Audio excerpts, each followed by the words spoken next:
CET ಪರೀಕ್ಷೆ ವೇಳೆ ವಿದ್ಯಾರ್ಥಿ ಜನಿವಾರ ತೆಗೆಸಿರುವಂತಹ ವಿಚಾರ ಸದ್ಯಕ್ಕೆ ವಾದ ವಿವಾದಕ್ಕೆ ಕಾರಣವಾಗಿರುವಂತಹದ್ದು. ವಿದ್ಯಾರ್ಥಿ ಪರೀಕ್ಷೆ ಬರೆಯುವಾಗ ಜನಿವಾರ ಧರಿಸದಂತೆ ಏನು ರೂಲ್ಸ್ ಅನ್ನು ಮಾಡಿ ವಿದ್ಯಾರ್ಥಿಗೆ ಕಳಿಸಿರುವಂತದ್ದು. ಈ ವಿಚಾರವಾಗಿ ಅಖಿಲ ಕರ್ನಾಟಕ ಬ್ರಾಹ್ಮಣ ಮಹಾಸಭಾ ವತಿಯಿಂದಾಗಿ ಈಗ ಪ್ರೊಟೆಸ್ಟ್ ಮಾಡುವುದಕ್ಕೂ ಸಹ ಬಂದಿದ್ರು, ಮನವಿ ಪತ್ರವನ್ನ ಕೊಟ್ಟಿದ್ರು. ಸೊ ಈಗ ನನ್ನೊಟ್ಟಿಗಿರುವಂತಹದ್ದು ಮಾಜಿ ಉಪಾಧ್ಯಕ್ಷ ಆಗಿರುವಂತಹ ರೂಪಾ ಶಾಸ್ತ್ರಿ ಅವರಿದ್ದಾರೆ. ನಾನು ಅವ್ರನ್ನ ಮಾತಾಡಿಸ್ತಾ ಹೋಗ್ತೀನಿ.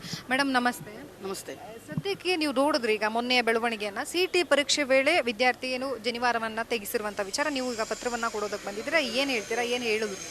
ಈಗ ಇದು ಪ್ರತಿ ವರ್ಷ ನಡೀತಾ ಬರ್ತಾ ಇದೆ. ಇವಾಗ ಸಿಇಟಿ ಸೆಲ್ಲಲ್ಲಿ ಈ ಒಂದು ಪ್ರಾಬ್ಲಮ್ಮು ಲಾಸ್ಟ್ ಇಯರ್ ಆಗಿತ್ತು. ನಾವು ಮಾನ್ಯ CM ಅವರಿಗೆ ಮನವಿ ಕೂಡ ಕೊಟ್ಟಿದ್ವಿ. ಈ ವಿಚಾರವಾಗಿ ಏನು ಒಂದು ಕ್ರಮಗಳನ್ನು ಕೈಗೊಳ್ಳಬೇಕಾಗಿತ್ತು ಅದು ಈ ಸಲನೂ ಕೈಗೊಂಡಿಲ್ಲ. ಮತ್ತೆ ಅದೇ ಜನಿವಾರಕ್ಕೆ ಕೈ ಹಾಕುವಂಥ ದುಸ್ಸಾಹಸವನ್ನು ಕಿಡಿಗೇಡಿಗಳು ಮಾರಿರುವಂಥದ್ದು. ಪ್ರತಿ ಸಲನೂ ನೀವು ಜನಿವಾರಕ್ಕೆ ಕೈ ಹಾಕ್ತೀರಾ, ಹಾಗೆ ಮಾಡ್ತೀರಾ, ಹೀಗೆ ಮಾಡ್ತೀನಿ ಹೇಳೋ ಬದಲು ನಾಳೆ ನೀವು ಜನಿವಾರಕ್ಕೆ ಇವತ್ತು ಕೈ ಹಾಕಿದ್ದೀರಾ, ನಾಳೆ ಉಡ್ದಾರಕ್ಕೆ ಹಾಕ್ತೀರಾ, ನಾಳೆ ನಮ್ಮ ಶರಿಗೆ ಹಾಕ್ತೀರಾ. ಇಂತಹ ಒಂದು ಕುಕೃತ್ಯವನ್ನು ನಾವು ಖಂಡಿಸ್ತೀವಿ. ಯಾವುದೇ ಕಾರಣಕ್ಕೂ ಬ್ರಾಹ್ಮಣ ಸಮುದಾಯವನ್ನು ನೀವು ಏನು ಟಾರ್ಗೆಟ್ ಮಾಡ್ತಾ ಇದ್ದೀರೋ ಇದನ್ನು ಒಂದು ಪಟ್ಟಬದ್ಧ ಹಿತಾಸಕ್ತಿಗಳು ಇದನ್ನು ಒಂದು ಟಾರ್ಗೆಟ್ ಮಾಡಿರುವಂಥದ್ದು. ಮಾನ್ಯ ಸಚಿವ ಗುಂಡೂರಾಯರಿಗೂ ಸಹ ದಿನೇಶ್ ಗುಂಡೂರಾಯ್ ಸರ್ ನಾವು ನಿನ್ನೆ ಮಾತಾಡಿದ್ದೀವಿ, ಅವರು ಸಹ ಇದನ್ನು ಖಂಡಿಸಿದ್ದಾರೆ.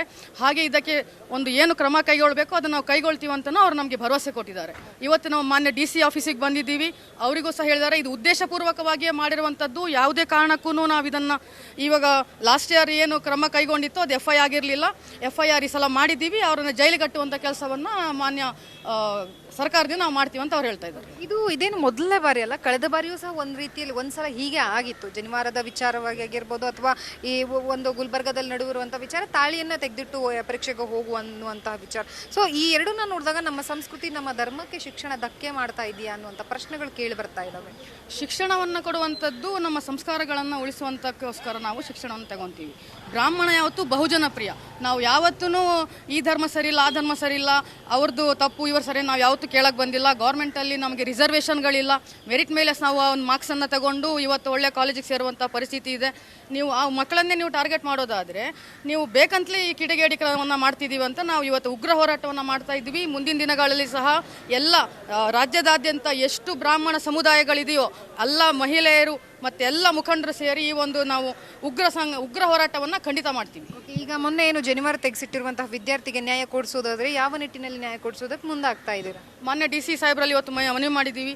ದಯವಿಟ್ಟು ನೀವು ಅವರಿಗೆ ಎಲ್ಲರೂ ಇವಾಗ ನಾವು ಒಂದು ರ್ಯಾಂಕಿಂಗ್ ಅಂತ ತಗೊಂಡಾಗ ಅವ್ರನ್ನ ಟಾರ್ಗೆಟ್ ಮಾಡಿಕೊಂಡೇ ರ್ಯಾಂಕಿಂಗನ್ನು ಇಷ್ಟು ನಂಗೆ ಬರಬೇಕು ಅಂತ ಇರುತ್ತೆ. ಯಾವಾಗ ಅವರು ಮಾನಸಿಕವಾಗಿ ಕುಗ್ಗಿರ್ತಾರೋ ಅವರಿಗೆ ಆ ಪರೀಕ್ಷೆನ ಬರಲಿಕ್ಕೆ ಆಗಿಲ್ಲ ಅಂತ ಮೀಡಿಯಾದಲ್ಲಿ ನಾನು ಹುಡುಗ ಹೇಳಿದ್ದು ಕೇಳಿದ್ದೆ.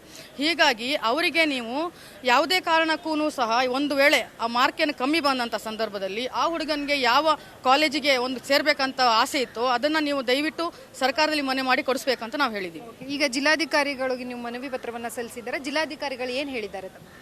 ಜಿಲ್ಲಾಧಿಕಾರಿಗಳು ಇವತ್ತು ದಯವಿಟ್ಟು ಈ ಥರ ನಾವು ಎಷ್ಟೇ ಹೇಳಿದ್ರು ಸಹ ಮತ್ತೆ ಇದು ಕಿಡಿಗೇಡಿತನ ಯಾವುದೋ ಒಂದು ಇದರ ಕಾಲೇಜಲ್ಲಾಗಲಿ ಈ ಥರ ಆಗಿರೋದು ನಮಗೂ ಸಹ ಬೇಜಾರಾಗಿದೆ. ಯಾವುದೇ ಕಾರಣಕ್ಕೂ ನಾವು ಖಂಡಿಸ್ತೀವಿ ಕೂಡ. ಮತ್ತು ಏನು ಕ್ರಮ ಕೈಗೊಳ್ಳಬೇಕು ಅದನ್ನು ಖಂಡಿತ ತಗೊಂತೀವಿ ಅಂತ ಮಾನ್ಯ DC ಸಾಹೇಬ್ರು ಹೇಳಿದ್ದಾರೆ. ನೋಡಿದ್ರಲ್ಲ, ಸೊ ಒಟ್ಟಾರೆಯಾಗಿ ಏನು ಸಿಇಟಿ ಪರೀಕ್ಷೆ ವೇಳೆ ಜನಿವಾರವನ್ನು ತೆಗೆಸಿರುವಂಥ ವಿಚಾರಕ್ಕೆ ಇವತ್ತು ಜಿಲ್ಲಾಧಿಕಾರಿಗಳಿಗೆ ಮನವಿ ಪತ್ರವನ್ನು ಸಲ್ಲಿಸಿದ್ದಾರೆ. ಅದಕ್ಕೆ ತಕ್ಕಂಥ ಕ್ರಮವನ್ನು ಕೈಗೊಳ್ತೀನಿ ಅನ್ನುವಂಥ ಜಿಲ್ಲಾಧಿಕಾರಿಗಳು ತಿಳಿಸಿದ್ದಾರೆ ಎನ್ನುವಂತಹ ಮಾತನ್ನು ರೂಪಾ ಶಾಸ್ತ್ರಿ ಅವರು ಹೇಳಿರುವಂಥದ್ದು. ಕ್ಯಾಮ್ರಾ ಪರ್ಸನ್ ವಿಕಾಸ್ ಜೊತೆ ಲಕ್ಷ್ಮೀ ಬಾಗಲಕೋಟಿ, ಯಶ್ವಗ ನ್ಯೂಸ್, ಬೆಂಗಳೂರು.